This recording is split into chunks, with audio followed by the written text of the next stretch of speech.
Conciencia, un podcast original de Colonia Scientia.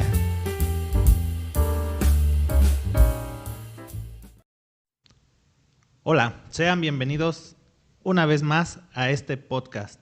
El día de hoy, porque ustedes lo pidieron, tenemos a la misma invitada que la vez pasada. ¡Eh! Un aplauso para ella. ¿Pero quién es? ¿Quién es? Bienvenida, maestra Marta. Otra vez gracias por estar aquí con nosotros y por darnos la oportunidad de este tiempo y de ahondar un poquito más en los temas de la maravillosa biología. ¿Qué tal se encuentra el día de hoy? Muy bien, muchísimas gracias por invitarme de vuelta y con mucho gusto de estar aquí con ustedes. Gracias por estar aquí. También está con nosotros Selene. Hola, queridos podcast escuchas. Ya estamos aquí de vuelta con nuestra querida Mar. Poncho, ¿cómo te encuentras el día de hoy? Excelentemente, muchísimas gracias por este espacio. Pues vamos a ver qué nos depara el día de hoy. Y finalmente, pero no menos importante, Saúl. Hola a todos, hola Mario, hola Selene, hola Poncho, hola Mar, hola a todos. Oli. Hola, queridos podcast escuchas. Como ya escucharon, el día de hoy la maestra Marta nos va a platicar un poquito sobre un tema que estuvo preparando para todos nosotros y también para todos ustedes. Muy bien, muchas gracias. De vuelta. La vez pasada hablamos un poco de la parte positiva de los microorganismos, pero quedaron algunos temas pendientes y bastante interesantes. Hablábamos de algunos animales zombies, por ejemplo.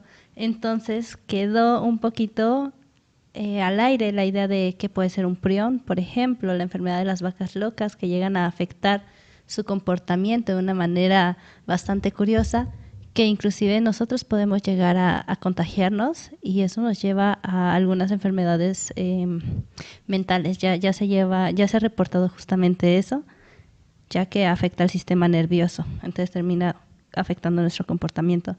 De igual manera, quiero entrar un poquito en temas de virus y pandemias, ya que, bueno, todos estamos relativamente relacionados o al menos al tanto debido a lo de la pandemia del coronavirus y demás, ¿no?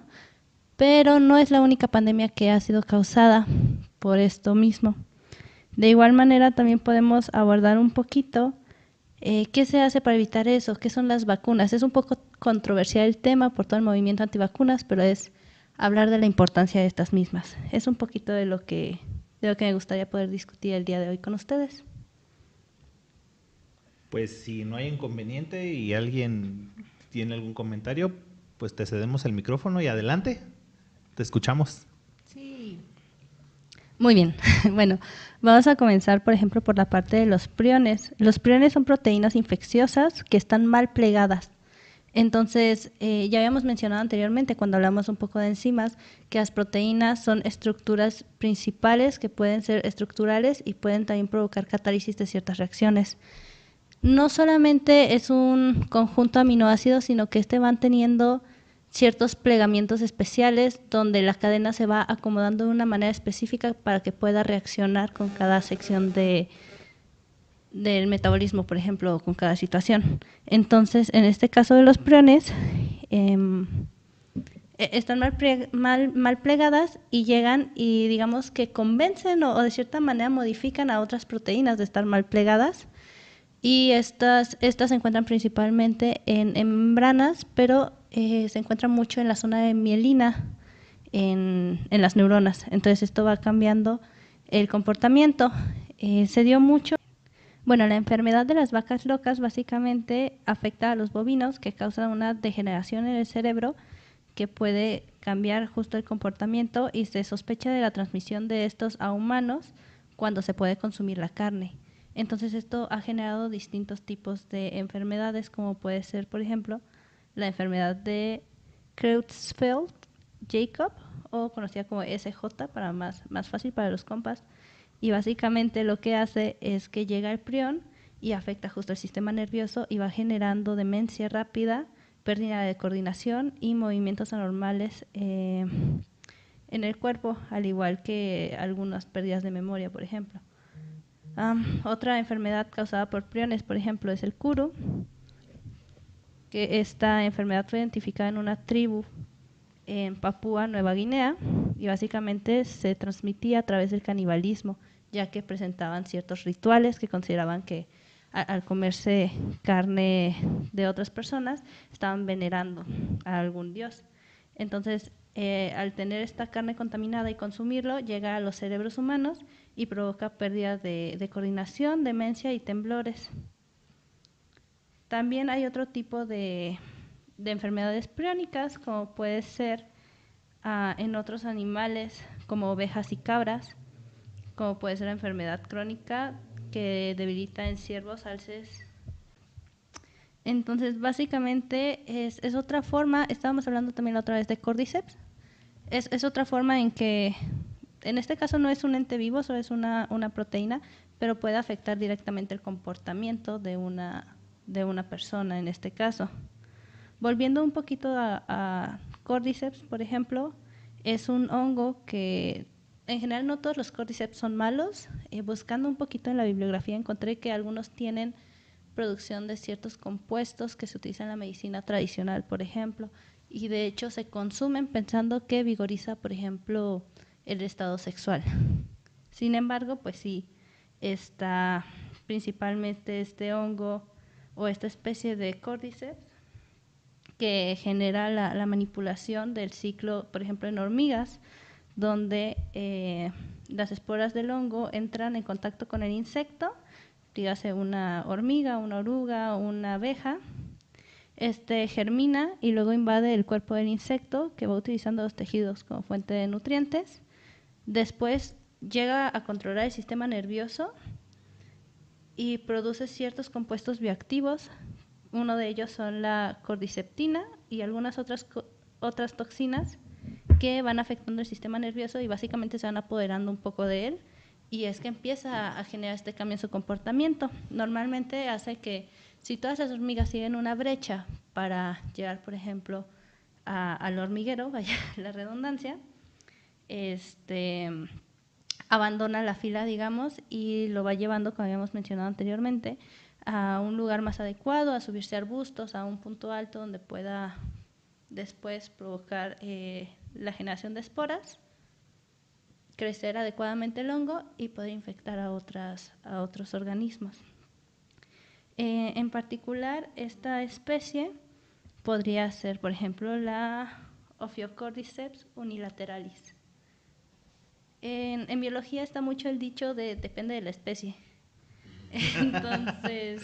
Sí, dicen, pregúntale a un biólogo si te va a contestar, depende de la especie. De hecho, hay un meme, ¿no?, que dice, el loro aprende a decir depende de la especie y le dan su título de biología.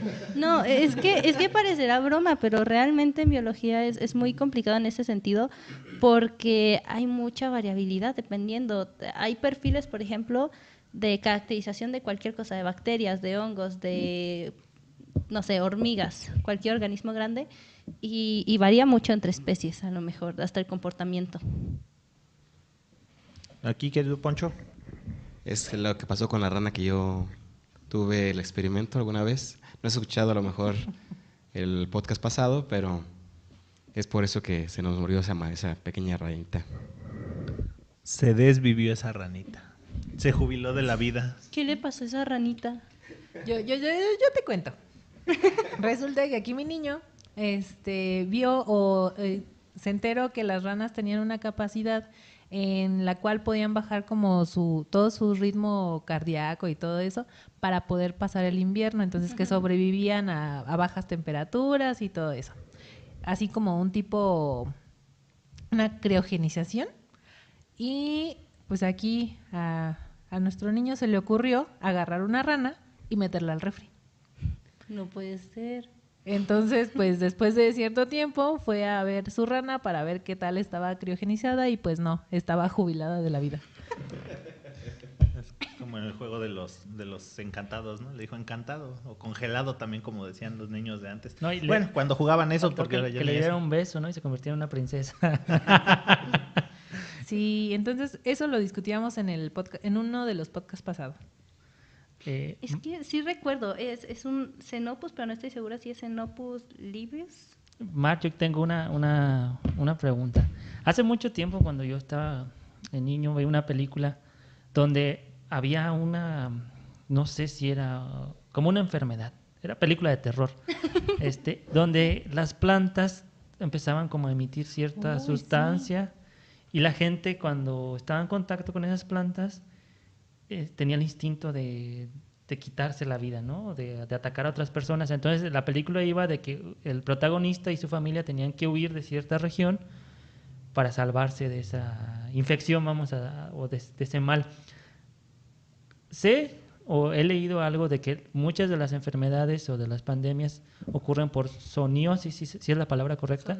Zoonosis, que pasan de los animales a los humanos. Incluso hay varias historias del origen de ciertas infecciones, de ciertas pandemias. Pero, ¿se puede que una planta nos transmita un virus? ¿O una epidemia bacteriana o algo así? Pues bueno, así directamente como que la planta, es que sabes, hay virus específicos de plantas, de hecho. Algunos hacen simbiosis y otros sí generan como cierta patogenicidad, pero la forma que se me ocurre, digo, podría ser, solamente es una opinión, claro, que sea alguna especie de bacteria o virus que tenga algún vínculo con un insecto. Por ejemplo, algún vínculo que pueda tener una chinche. Hay chinches de campo, por ejemplo, que sí nos pueden infectar a nosotros y que están ahí. Podría ser algo así. No estoy segura si a nivel de zombies, porque ya vimos que sí, por ejemplo, hay cosas como los priones que sí afectan el comportamiento. Pero sí podría ser. Al menos, no sé si plantas directamente, pero a lo mejor otras especies más pequeñas que interactúen con plantas, podría ser. Sí, y eso me causa mucha curiosidad porque pues, mucho de la dieta de los humanos pues está basado en vegetales. ¿Y qué pasa si en algún momento esa planta muta o alguna planta empieza a generar alguna vector, un virus o algo que nos haga daño? Estaríamos en un grave peligro.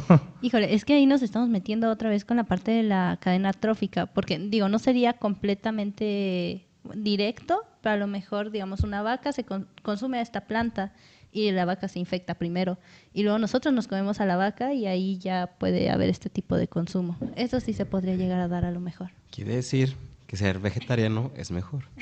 No necesariamente. Quiere decir que también estás expuesto.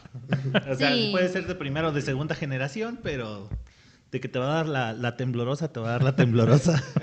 Pues de hecho, hay un capítulo de Los Simpson que habla de precisamente esto de la enfermedad de las vacas locas, cuando a Krusty se le ocurre, creo que hacer hamburguesas, y las hamburguesas eran más ricas porque a las vacas les daban de comer carne de hamburguesa. Entonces, estas consumían esta carne y era lo único que consumían, y posteriormente pues las hacían hamburguesas. Entonces las personas empezaron a comerse las Krusty hamburguesas, o no sé cómo se llamaban. Y fue que empezaron a volverse locas. Entonces hay ahí una teoría también que indica un poquito lo que comentaba Mar del curi, algo así, sí. que es pues por el consumo de este tipo de carnes, pero pues son enfermedades priónicas. Aquí me gustaría, más bien, cambiando un poquito de tema, preguntarte entonces, para todos los demás que no sabemos o que no estamos inmersos en este mundo de la biología, ¿cómo podrías explicarnos cuál es la diferencia entre un prión, un virus, una bacteria y un hongo? Porque estamos hablando de todo, pero realmente no sabemos la diferencia entre una y otra. Ok, bueno, para empezar, cuando hablamos de hongos y bacterias estamos hablando de organismos vivos. Entonces, por ejemplo, un hongo es un eucariote, es algo más parecido, por ejemplo, a un humano. Son células más complejas. Ellos tienden a esporular, depende de cómo se clasifiquen, si generan cuerpo fructífero o en general no tienen. Se dividen en basidiomicetes y ascomicetes. ¿El cuerpo fructífero es como los champiñones? Sí, justamente los basidiomicetos generan ese cuerpo. Se van generando las cifas, que son como hilitos, y se van entrelazando hasta generar ese cuerpo que se ve. Por ejemplo, se ve mucho en los bosques. Tú eres de Santa Clara y ya hay mucho bosque. ¿Y por qué unos te viajan y otros no? Eso es por los compuestos que tienen. De hecho, hace poquito... No lo consumí, juro que no. Hace poquito, qué rico. Hongosto le dicen, ¿no? Hongosto. El hongosto. Los chocongos. Si no me No se droguen. Está mal, amigos, no lo hagan. Si no me equivoco, es silibidina, algo así lo que tiene. ¿Pero lo utilizan como un mecanismo de defensa para que no se los coman? O sea, pues como... Para que se los coman. No, de hecho sí es como defensa para que no se los coman. Pero a lo que iba es que hace poquito unos compañeros estaban exponiendo justamente de esto en divulgación. Y un señor sí llegó a preguntarnos como de cómo se podían identificar. Y yo no sabía, pero resulta que los hongos alucinógenos, no todos, pero algunos, cuando los cortan, genera un color como azul en la zona del corte.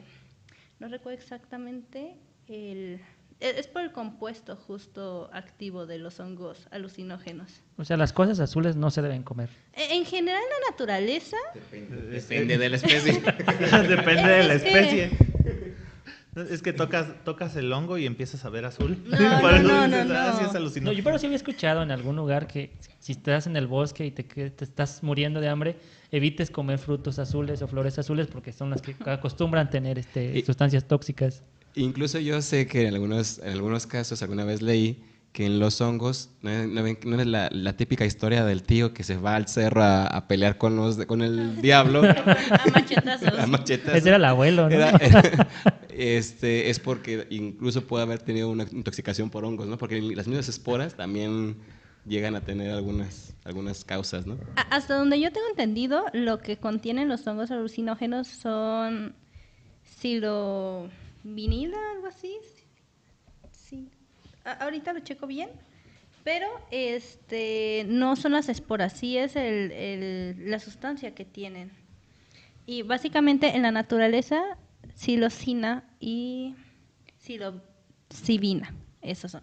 En la naturaleza se supone que mientras más llamativo es algo, tiende a ser más venenoso.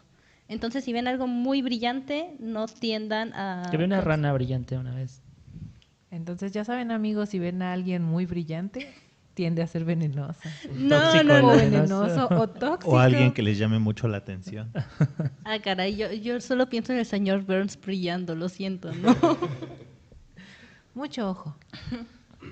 No, pero en serio, y de hecho, por ejemplo, en la naturaleza hay algunas, por ejemplo, mariposas o, digamos, ranas, y sí hay muchas ranas venenosas. Las serpientes también. Serpientes, ajá, justamente. Y hay algo curioso porque también hay algo llamado mimetización, y ahora sí depende mucho de la especie. Que es que es complicado hablar de la biología. Es que sin esa frase decir es eso. como de los físicos, ¿no? Que cuando quieren resolver un problema tienen que imaginar que la gallina es una esfera. Así es, en biología tienes que definir cuál es la especie, ¿no? Sí, está horrible. También, bueno, creo que también hasta incluso se puede absorber por la piel, ¿no? Sí, O sea, en la- es ahí lo que bueno, yo decía ahí la parte del señor que se iba al cerro a matar a el diablo a machetazos, es que incluso yo también sabía que algunas ranas o hay culturas que lamen a la rana para poderse drogar. Sí. O incluso hasta simplemente tocarla, ya es muy peligroso. Es que Es que depende de la especie. Hay por eso alguna- Macario se llevó su pollo al cerro y se le apareció el diablo. Buena teoría. lo- Un lo- guajolote. Así. por ejemplo, los hongos sí tienes que consumirlos. Porque están de... No, o sea, no tienen que consumirlos. Quiero aclarar que no es... O sea, los que Bueno, son... los Los que alucinógenos. son buenos, sí, pues, no hay problema. Porque un buen caldo de hongos de los que son buenos, está muy bueno, claro. Un Los portobelo. champiñones, un portobelo. Claro, es parte de la dieta. Una trufa. Una trufa, sí, claro que No, sí. pero pensando en los efectos psicodélicos, por ejemplo, los hongos sí se tienen que consumir si se quieren tener, ¿no? O se puede extraer el consumo. De hecho, me parece que ya hay microdosis pensadas para... aún no... Hace poquito leí de eso. En algunos lugares ya hay microdosis de de ese compuesto. Perdón, se me traba la lengua. Es que hay un estigma para la gente que estudia biología, que se acostumbran mucho, tienen esa tradición de interactuar con los hongos Y con las sustancias. y con las sustancias. No todos, no todos. Depende de la especie. No. Ahí Claro. depende del biólogo. Ahora sí. la especie del biólogo. Pero creo que ya nos fuimos así bien lejos claro, del ya tema. nos quedaron claro que eran los hongos. Este mar nos llevó a la deriva, sí, ¿no? perdón. Pero estábamos hablando de hongos y te faltaba hablar de los otros. Bacterias, virus. y Sí. priones, sí, Ajá, lo sí, siento. claro. ¿Cuáles Ok. están vivos, cuáles no están vivos? ¿Por qué? Las bacterias son otros organismos vivos que estas son procariotas. Esto habla de que tiene su organización estructural es menos específica, no tiene organelos tal cual así definidos como tendría una célula eucariótica, son más pequeños y de igual manera hay una gran variedad, ¿no?, de bacterias. Normalmente pueden tener flagelos, que es lo que les va permitiendo moverse, por ejemplo, en el ambiente. En el caso, por ejemplo, de los virus, era lo que habíamos mencionado la vez pasada, son considerados entes biológicos, no necesariamente si están vivos o no, porque básicamente son parásitos totales. Ajá. Ok, hay una pregunta polémica. Bueno, no sé si polémica. ¿Cómo clasificamos algo que está vivo o no está vivo? A ver. Ok. Es que eso sí es bastante controversial, porque inicialmente se consideraba algo que estaba vivo únicamente como que cumpliera, que se pudiera reproducir, que creciera, que pudiera tener compatibilidad. Son como 4 cosas de criterio, pero con los virus entraron en jaque, porque pues sí pueden vivir, pero no tienen el material suficiente para ellos poderse reproducir. Sí pueden crecer, pero necesitan y dependen de otro ser, aunque también hay otros parásitos que necesitan a fuerzas estar en un hospedero para poder vivir. Entonces es un poco complicado. O sea, no podemos decir que están vivos, pero tampoco podemos decir que no están vivos. Exactamente, es que están vivos cuando están dentro del huésped. Pero si no están en el huésped, no están vivos. Y ahí porque están en periodo de latencia. Bueno, Selene quiere decir algo, pero quiero llevar más allá esta pregunta antes de que se me olvide. Sí, adelante. Me lleva eso a la pregunta. ¿Qué pasa, por ejemplo, ya cuando alguien está por morir, ¿no? Y cuando se le practica la eutanasia. ¿Cómo sabes si está vivo, si su mente, si ya no tiene conciencia, pero su cuerpo está vivo, pero su mente no? Entonces, esa pregunta de cuándo alguien está vivo o ya no, puede ser una cuestión bien Ya quieres ir a entrar a la filosofía. Eso no es biología. Bueno, ya, es que está complicado, porque de las cosas que se consideran es lo de si puede crecer y desarrollarse, si puede comer por sí mismo, si es capaz de reproducirse, si respira, si se puede adaptar al medio o si tiene necesidades fisiológicas. Pero pensando... No. Mira, qué graciosito. No, lo que pasa es que pensando en una persona en estado vegetativo que depende totalmente para una máquina para respirar, pues ahí ya no tiene eso, por ejemplo. No se puede reproducir, aunque sus células sí se están reproduciendo. Entonces es muy complicado esa parte. Sí, yo creo que sería más que biológico irnos a una parte filosófica de conciencia, vida, alma y todo eso. Sí, claro, es que ahí es donde deja de ser el ser, porque microscópicamente y biológicamente a nivel órgano celular, pues sigue vivo, claro está. Lo que es un hecho es que la persona o el construido total de todos esos órganos, pues a lo mejor ya no. Y es algo más Y aparte no sobrevive solo. Se necesita un aparato para que pueda estar sobreviviendo. Entonces, realmente es un muerto en vida.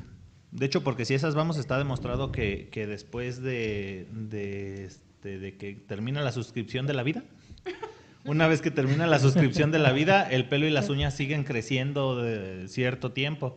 Quiere decir que todavía hay reproducción celular.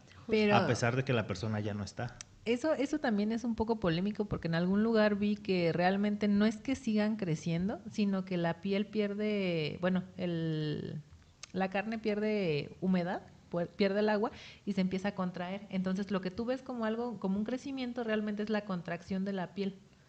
Algo así. Por eso es un tema bastante polémico. Otra duda ya nos estabas platicando que las bacterias son células procariotas, y entonces las células de las que estamos hechos nosotros, eucariotas. ¿Cuál es la diferencia? Es la composición justo de la organización.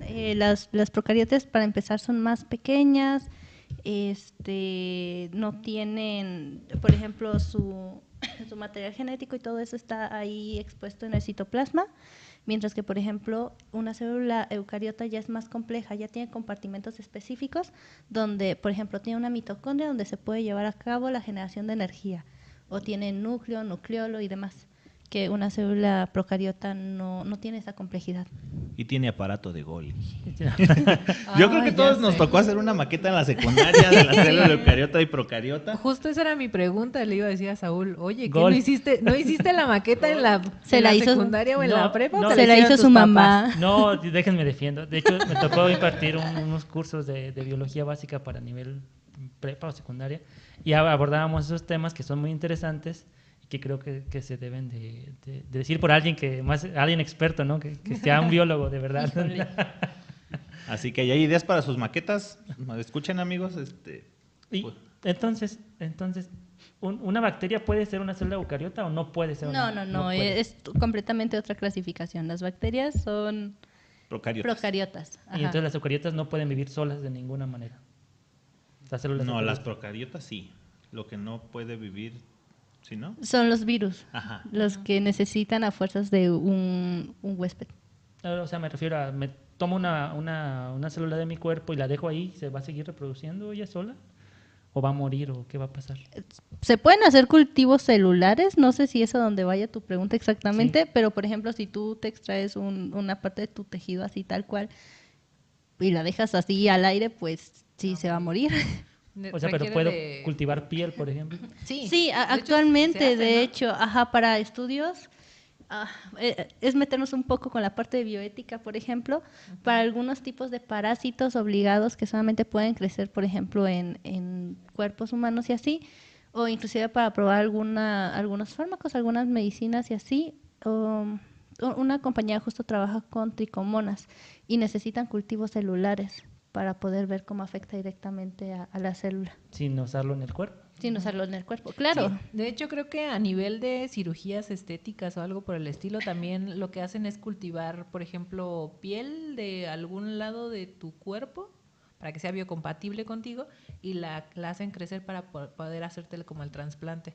O, por ejemplo, si creo que una técnica que se llama colgajo, algún médico que se encuentre por aquí que me saque de mi ignorancia, pero esto yo lo vi en Grey's Anatomy y en Doctor House. Entonces se supone Buenas que- fuentes, buenas Yo fuentes. lo vi en supone Buchet. que- Buchet es un programa Ajá. de cirujanos Se plásticos. supone que este tipo de colgajos se hacen y se ponen o se implantan en alguna otra parte del cuerpo para que sigan creciendo. O sea, les dan como las condiciones favorables para que se sigan reproduciendo estas células y ya una vez que estén como en el punto adecuado, ya lo pueden poner en el lugar donde se requiere.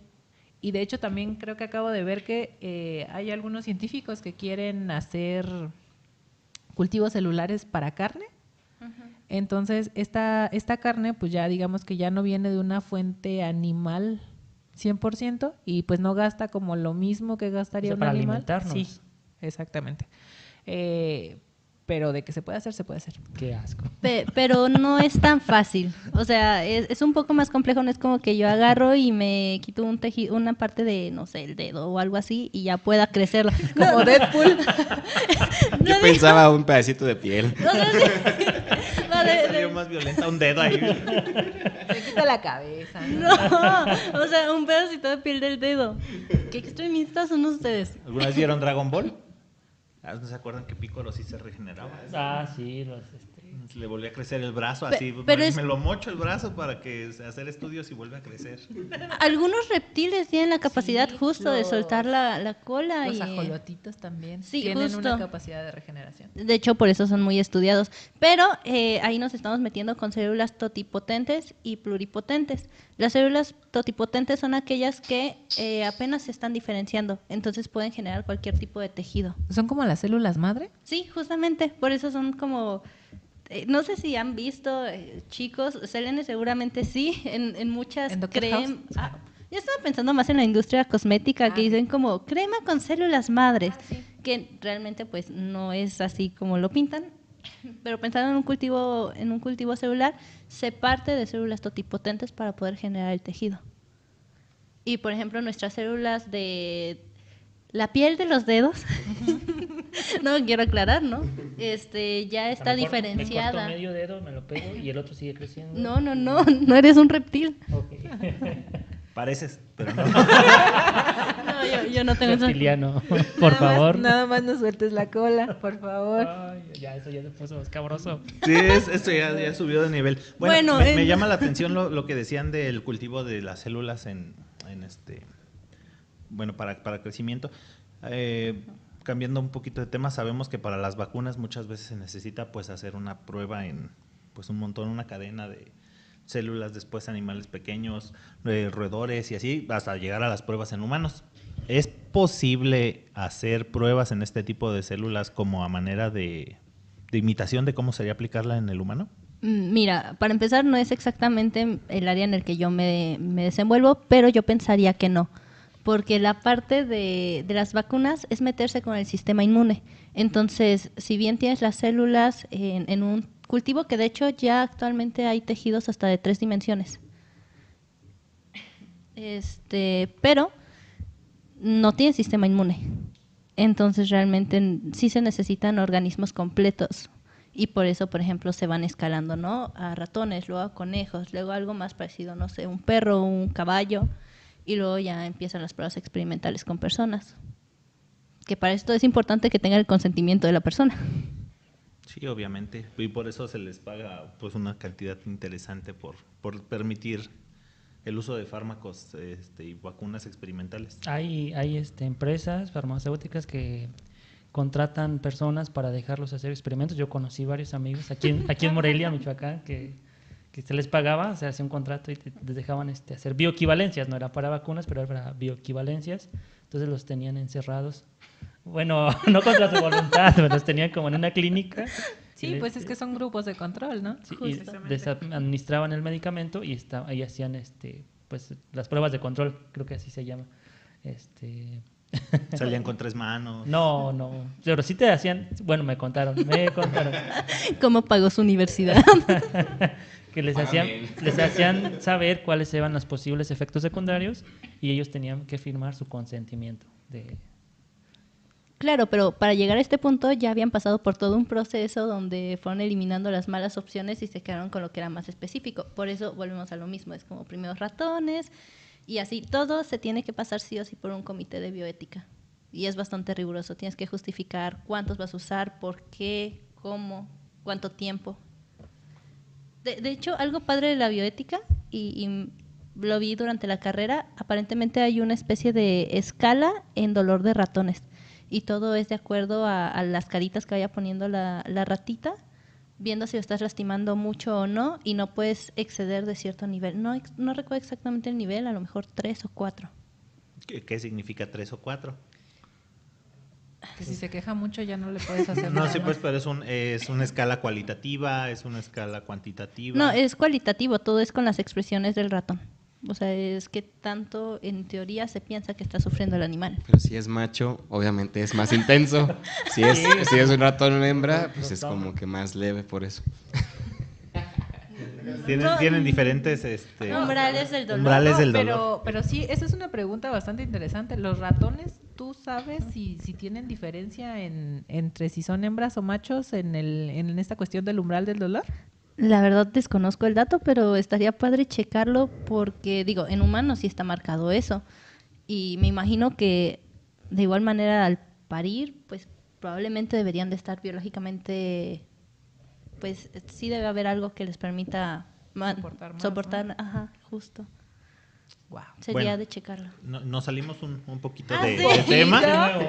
De nuevo. Vamos a regresar de tan elevados que estábamos. Claro. Y en algún lado yo leí que este asunto de la pandemia ya estaba como pronosticado desde artículos de muchos años antes, que hay diferentes modelos matemáticos que pueden predecir casi cada cierto tiempo va a ocurrir entre tal y tal año un evento, y no es que seamos Nostradamus o seamos adivinos, es simple matemática combinada con un montón de factores extraídos de otras ciencias.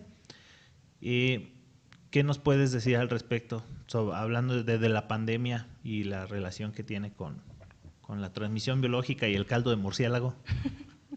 Bueno, pues es que para empezar, ese tipo de análisis se hacen prediciendo justo las mutaciones que pueden llegar a tener.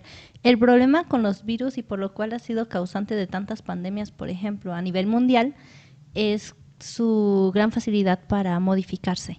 Por ejemplo, hablamos de, perdón, de bacterias, hablamos de hongos, que son organismos más complejos. Entonces, a lo mejor una mutación puede no representar un cambio real. En cambio, si tenemos un virus, que era el ente por lo que empezó todo esto, ¿no? Pueden tener una cadena o doble cadena, pero es algo más sencillo de ADN, o pueden tener ARN nada más. Entonces, mutan muchísimo más fácil, muchísimo más rápido. Entonces, se puede dar mucho justo la zoonosis, porque a lo mejor es un hongo un virus muy específico de, digamos, murciélago. Pero resulta que el murciélago tiene interacción con alguna otra especie. Por alguna razón, no sé. Voy a decir una tontería, ¿no? Pero con una lagartija. Entonces, el virus lo que hace es tratar de acoplarse para poder tener la mayor cantidad de huéspedes, porque así podría dispersarse más, porque así podría contagiar más y demás, ¿no? Sobrevivir a final de cuentas. Todo en la parte de biología te das cuenta que todo es una constante guerra por estar sobreviviendo y adaptándote. Entonces, a lo mejor ahora ese virus podría contagiar a 2, pero va cambiando. Y luego, por alguna razón, un humano se le ocurre hacer caldo con el murciélago o caldo de lagartija, exacto, cualquier cosa.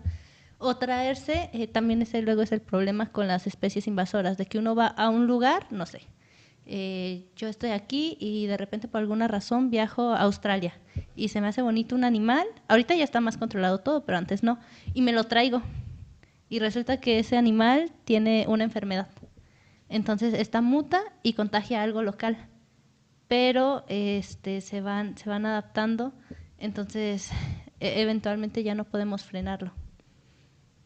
Por ejemplo, con el coronavirus lo que pasó era que ya teníamos forma de detectarlo, forma de combatirlo con las primeras vacunas, ya detectaba cierta proteína, nuestro sistema inmune detectaba esa proteína y empezaba a defenderse.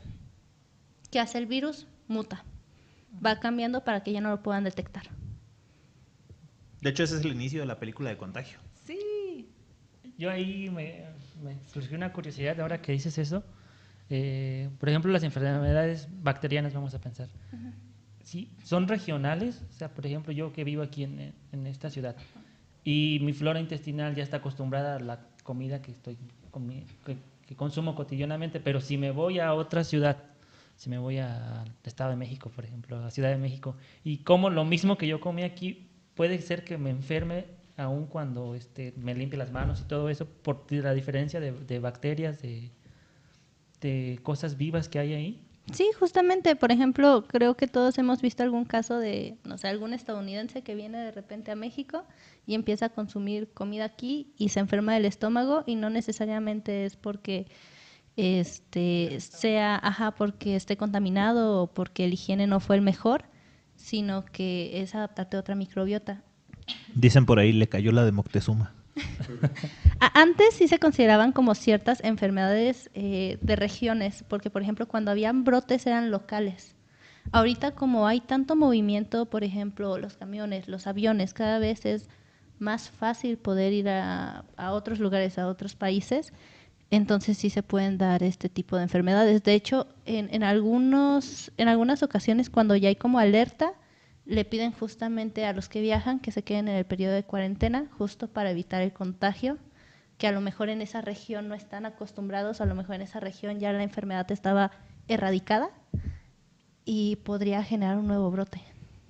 Sí, de hecho, un ejemplo muy interesante es lo que sucedió con la conquista aquí en México, cuando llegaron los barcos y traían gente infectada con viruela, si no mal recuerdo. Entonces, aquí no teníamos como esa defensa porque no conocíamos esa enfermedad. Entonces, por eso muchas personas se infectaron y se acabó su suscripción de la vida y eso les dio gran ventaja. Game over. Sí, de hecho dicen, quien realmente ganó la guerra de conquista en México no fueron los españoles, fue la viruela. Y todo empezó con una persona de ascendencia africana que contagió a alguien en Veracruz y de ahí se hizo el regadero de la enfermedad. Y como bien nos decía aquí Mar, la adaptación, ese es el punto más importante.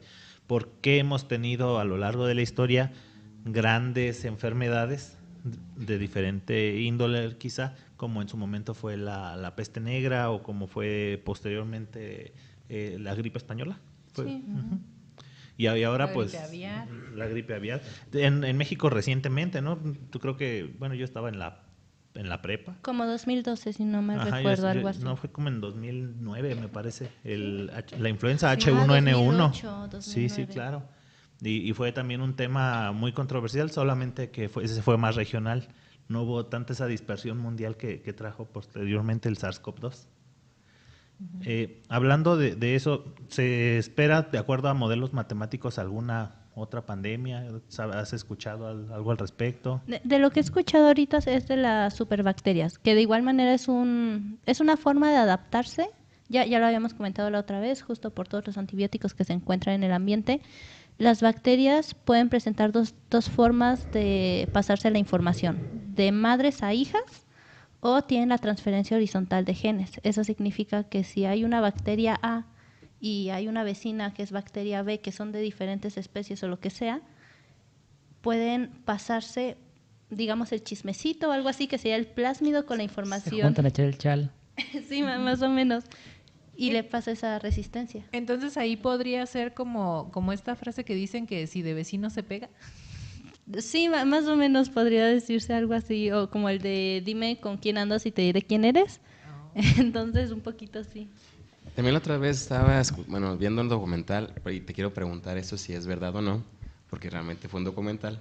Luego era yo soy vegetariano, y era pro vegetales, y hablaba sobre que la principal causa de la resistencia bacteriana es la industria cárnica, porque realmente lo que se utiliza para que crezca un pollo ya en 3 meses pese 3-4 kilos es el exceso de antibióticos. ¿Es cierto eso o solamente era como para que todos pensaran como yo? Para no sentirme mal. No, Una conspiración de Alfonso.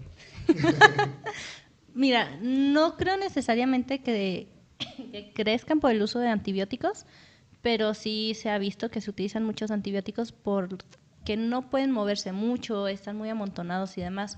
Entonces es más conveniente para la industria, a lo mejor, en lugar de utilizar espacios más grandes o tenerlos en una mejor calidad de vida para que no se enfermen, llenarlos de antibióticos. Yo lo del crecimiento iría más a las hormonas, aunque en la parte de ser vegetarianos o no,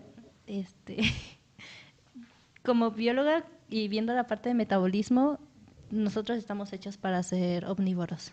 Wow, O sea, que hay que comer aliens, dice. Alienívoros. Obvio. No, creo que eso es un tema muy controversial. Sí. Y pues ahora sí que pues son corrientes quien, ideológicas y sí, claro, exactamente, son corrientes ideológicas y está bien. Al final del día, si tú eres feliz siendo de la manera en la que eres, está padre. Yo creo que no hay un camino correcto. Yo creo que no hay un camino correcto en la vida. No. Yo Hay creo muchos que caminos. todos los caminos llevan a Roma, igual así. Todos los caminos nos llevan a desuscribirnos. Mientras comas bien y te sientas bien, adelante. Pero, bueno, a lo mejor esto un nutriólogo lo podría contestar mejor, pero desde tu perspectiva de bióloga, ¿sí se puede satisfacer los requerimientos de nutrientes y todo lo demás sin consumir carne? Sí se podría. A lo mejor las cantidades de alimento que debes consumir son muchísimo más altas. Por eso Poncho siempre está comiendo. Y pensando a lo mejor sí en algunos suplementos o tratar de buscar las fuentes, por ejemplo, de proteína de otro lado. Pero sí se podría. Bueno, ahí está. El que es, digamos, deficiente es el hierro y la vitamina B12.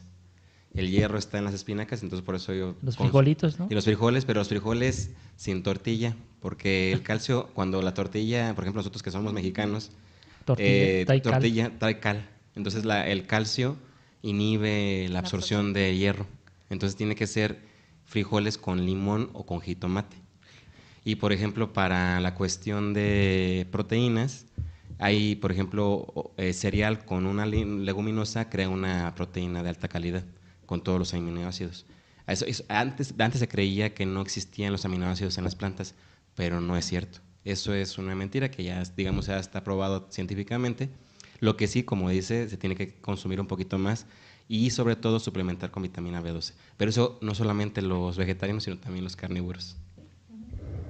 Bueno, o sea, regresando al tema una vez más. Y información que cura. Información que cura. Sí, la verdad es un tema que desconozco bastante. Sí, pero realmente no somos expertos en ese tema y no podemos ahondar más allá. Sí, claro. Como bien dice Saúl, a lo mejor para eso sería importante invitar a un nutriólogo. Amigos, si tienen un nutriólogo que quieren que invitemos, con toda confianza mándenos su contacto y nos ponemos de acuerdo con él y hacemos el capítulo que quieran. Estaría padre. Sí, yo creo que es un tema bien importante, la alimentación. Podemos evitar enfermedades, podemos ser felices o menos tristes, podemos alargar nuestra suscripción a la vida. A la vida. Vamos a alargar la esperanza de vida, sí, claro. Como lo ha hecho el desarrollo de la tecnología, como lo han hecho por los fármacos, ahora tenemos una esperanza de vida más alta. Creo que, pues, no sé si nos quieras contar algo más. Nada más nos faltó hablar un poquito de vacunas. Okay. Justamente pensando en el tema anterior que estábamos de que es regional y que actualmente hay un montón de lugares para viajar y demás y se pueden traer ciertas enfermedades. Hay diferentes tipos de vacunas, algunas de ellas fueron un poco polémicas, como puede ser la de ARN. Entonces, básicamente las principales son las vacunas de virus que están muertos. Entonces, básicamente es introducir el virus totalmente muerto y y nuestro sistema inmune lo reconoce y empieza a generar anticuerpos específicos para ese. La otra sería las vacunas de los virus atenuados como dormidos. Entonces, funcionan muy bien. Desafortunadamente, por ejemplo, para comunidades más lejanas es un poco más complicado porque se necesita llevar a cabo una cadena de frío muy conservadora, muy importante. Donde sea que se pierda esa cadena de frío, se pueden activar y en lugar de darles algo que no les haga daño y nada más active el sistema inmune, les estás provocando la infección. Sí, que es por eso mucha gente dice, es que tal marca de vacunas es buena, tal marca de vacunas es mala. Yo no me quiero poner las que ponen gratis los del seguro, porque las que ponen los del seguro de seguro me van a contagiar en lugar de... O cuando dicen, no, es que yo no me pongo la de la influenza porque me enfermo. Ah, sí, porque es un dato muy común, te ponen la de la influenza y duras 2-3 días con gripe, con una ligera gripe. Fiebre. Ah, sí, pero a final de cuentas, por ejemplo, la fiebre también es una respuesta de nuestro sistema inmune.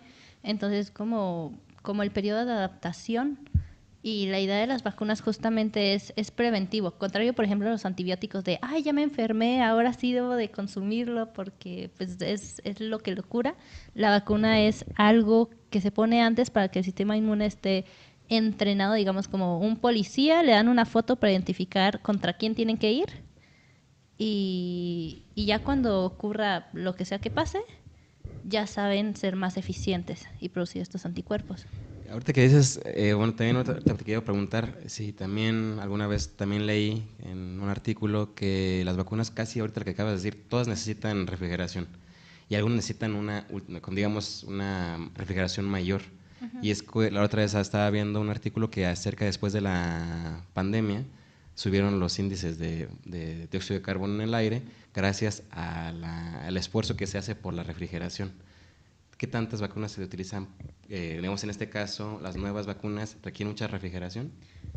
No sabría decirte como el dato exacto, pero pensando a lo mejor en vacunas de ARN mensajero, yo pensaría que sí, porque básicamente lo que hacen es que te introducen el material genético del ARN tal cual de esta, digamos, que sintetiza la proteína específica que va a identificar al virus, ¿no?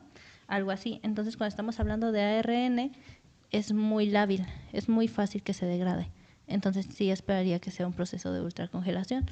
Lo de la sobreproducción de CO2 yo lo atribuiría a más cosas que por usar vacunas, pero uno busca a quién echarle la culpa. Exactamente, es un buen culpable. Ahí claro. es porque ya necesitamos vacunarnos muchos. Mejor no hay que vacunarnos. Ese es un comentario de la corriente. No hay que vacunarnos porque generamos, ¿no? CO2. Que de hecho eso empezó y se vio muy fuerte el movimiento antivacunas cuando estaba todo lo del COVID, por ejemplo. y hay muchos miedos irracionales, entonces sí es importante como mencionar que es importante, es bueno y que a pesar de que cada vez hay nueva tecnología sobre el uso de vacunas o sobre la generación de vacunas, no les van a poner ningún chip ni ninguna marca del diablo ni nada de eso que estaban diciendo. Claro, y también mencionar que hay diversos tipos de vacunas, porque dicen, es que otra vez la de la influenza si me la acabo de poner el año pasado, otra vez la de, no sé, se me ocurre el tétanos.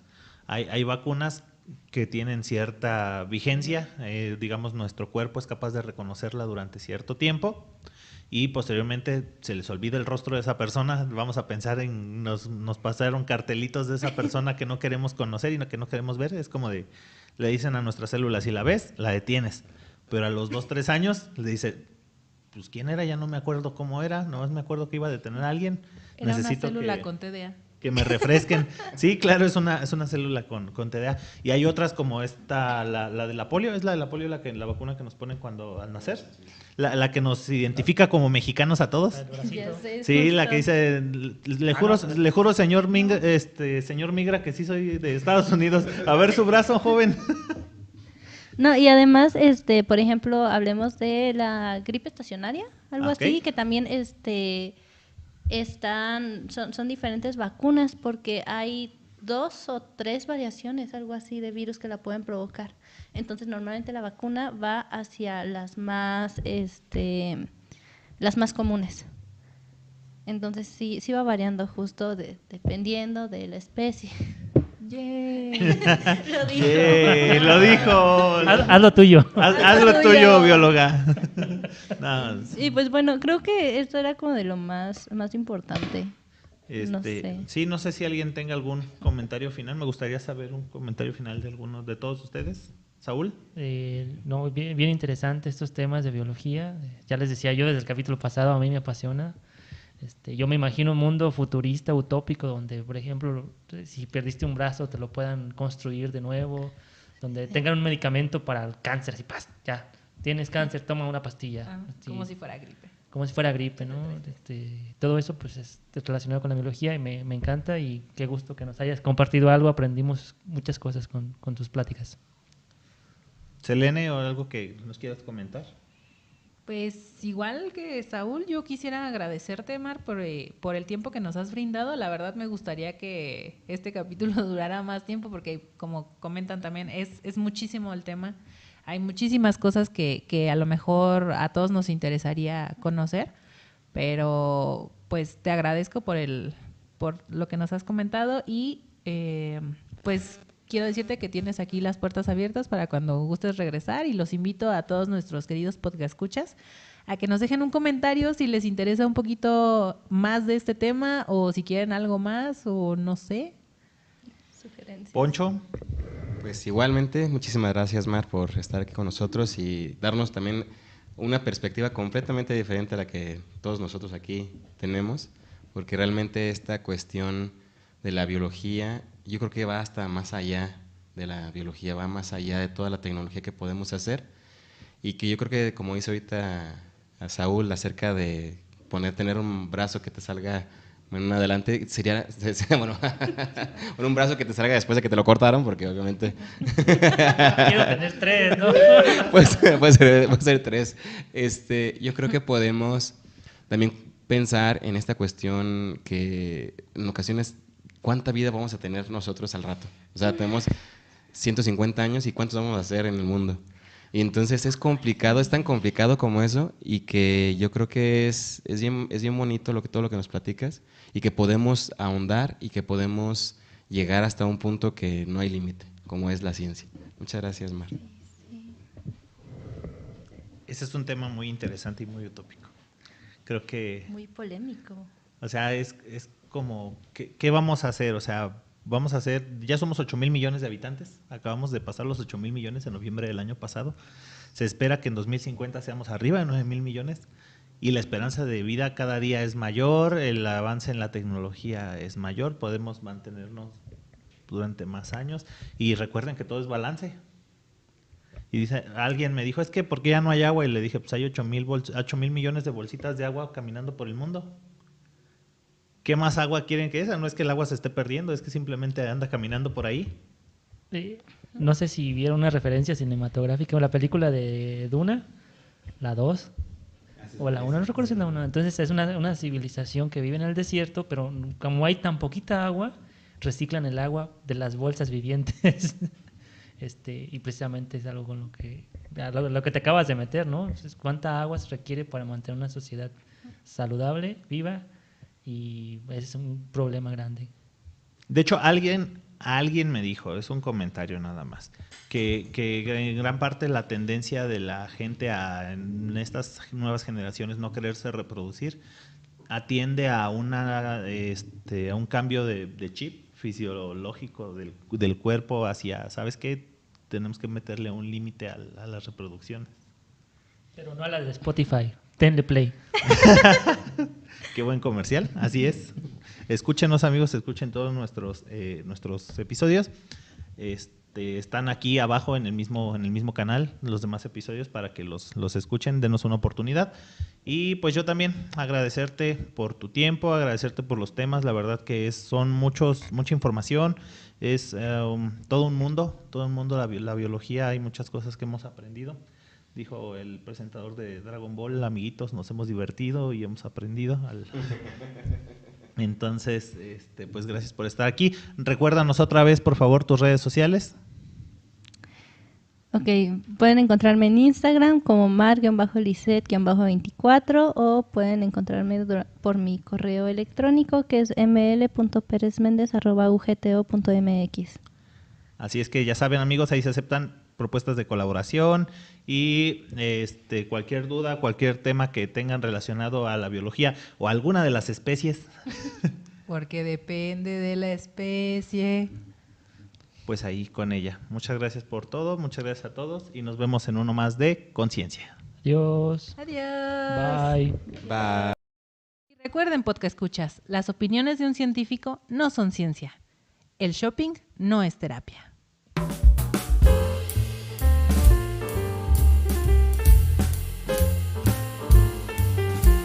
Conciencia, un podcast original de Colonia Scientia.